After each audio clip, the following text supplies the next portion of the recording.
तमाम जिम्मेदार साथी, आज ये बहुत हर्षोल्लास के साथ 9वें शिविर का शुभारंभ आदरणीय सीओ साहब के करकमलों द्वारा किया गया। साल बदल गया, लोग वही हैं, लेकिन एक साल में बदलाव,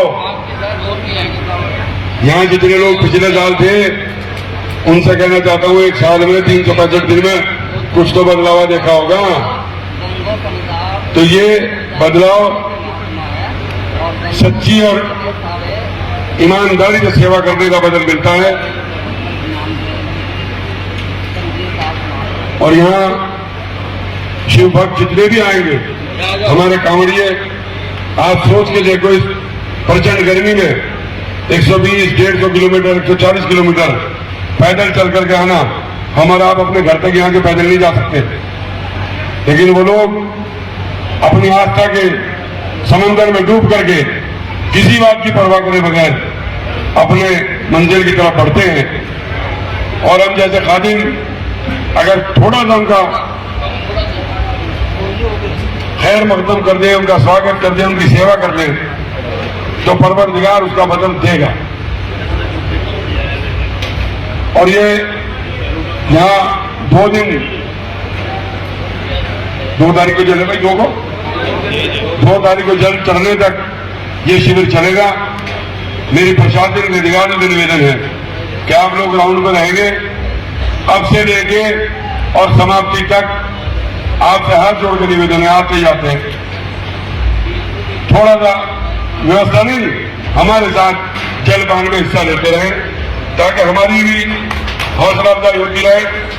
और अपने साथियों से कहना चाहता हूं, शहर के अंदर अगर कोई कांवड़िया जा रहा है, उसके लिए रास्ता साफ करो, उसके पैर के नीचे कोई कंकर ना आ जाए, चाहे अपने आप झाड़ू लगानी पड़े, उसको साफ करके उसका रास्ता साफ करो, पानी दो। क्योंकि आप जब अपने सफर पर जाते हो, मैं अपने वालों से मुखातिब हूं, तो आपने देखा होगा वहां किस तरीके से वहां की आवाम खिदमत करती है। तो आज हमारी भी जिम्मेदारी है कि हमारे भाई अपने धार्मिक सफर पर हैं।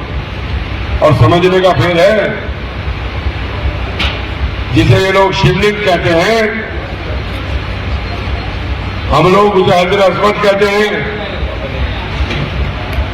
जिसे शिवजी के स्वर्ग से लेकर के आए थे, उस पत्थर का नाम शिवलिंग है। और दूसरी तरीके से देखो, हजरत आदम अलैहिस्सलाम जिस पत्थर को जन्नत से लेकर आए थे, उसको हजर अस्मद कहते हैं। हम उसे चूमते हैं, प्यार करते हैं, उसके प्रतीक सारी दुनिया में लगे हुए हैं। बहुत सारी भ्रांति है, बहुत लोग पता नहीं क्या क्या बताते हैं। ये यहां बात करने का विषय नहीं है, क्योंकि मैं जो बात कह रहा हूं कहीं ना कहीं से मुझ पर आएंगी बातें, मैं उसका जवाब दूंगा, उन्हें शरीयत की रोशनी में दूंगा। लेकिन इतना कहना चाहता हूं कि आप अपने भाइयों की, क्योंकि कुरान कहता है लकुम दीनुकुम वलिय दीन, तुम्हें तुम्हारा दीन मुबारक, मुझे मेरा दीन मुबारक। और उसके बाद रब फरमाता है कि किसी के धर्म की बेइज्जती मत करो, किसी को बुरा मत कहो। अगर तुम किसी को बुरा कहोगे, वो तुम्हें बुरा कहेगा, तुम्हारे रब को बुरा कहेगा, और उससे दुनिया में फसाद होगा। रब को फसाद पसंद नहीं है। तो इसलिए जो जिस तरह अकीदत कर रहा है, उसको उसकी अकीदत मुबारक। हम जो कर सकते हैं उनकी खिदमत, वो हमारा काम है, इंसानियत की खिदमत करना। इसी नजरिए से इसकी शुरुआत की थी। और मैं समझता हूं कि मेरे परिवार में इस बस्ती में सीओ साहब लगभग 96 साल लगातार नगर पालिका बोर्ड में बैठे हुए हो गए। 93 साल। इस योजना पूरी होने के बाद पूरे एक योजना और चलिए 100 साल पूरे। और ये रब का करम है कि जमाना जब भी मुसीबत में डाल देता है, बिगड़ की बात को खुदा ही संभाल देता है। और ये मेरी बुजुर्गों की दुआओं का असर है, शायद मैं डूबता हूं तो समंदर उछाल देता है। इसलिए एक साल के अंदर सर्वोच्च सदन का मेंबर बन गया एक हिंगो, यहीं से शुरुआत की थी, इसी कौशल्या गार्डन से, और देखिए कहां पहुंच गए। तो इसलिए आज सबसे गुजारिश है अपने अहले गृहों से, आसपास के लोगों से, कि कांवड़ियों का इस्तेमाल करें, स्वागत करें, किसी को तकलीफ ना पहुंचने दें। अगर कोई कष्ट में है तो उसका साथ दें। और प्रशासन से भी कहना चाहूंगा कि अगर कहीं कोई छोटी मोटी गलती हो जाए उसको निभाने का काम करें।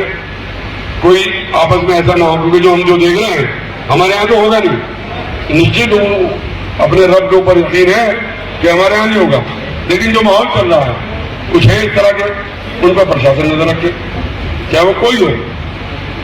बहरहाल आप सब आए, आपका बहुत बहुत शुक्रिया, प्रशासनिक अधिकारियों का शुक्रिया।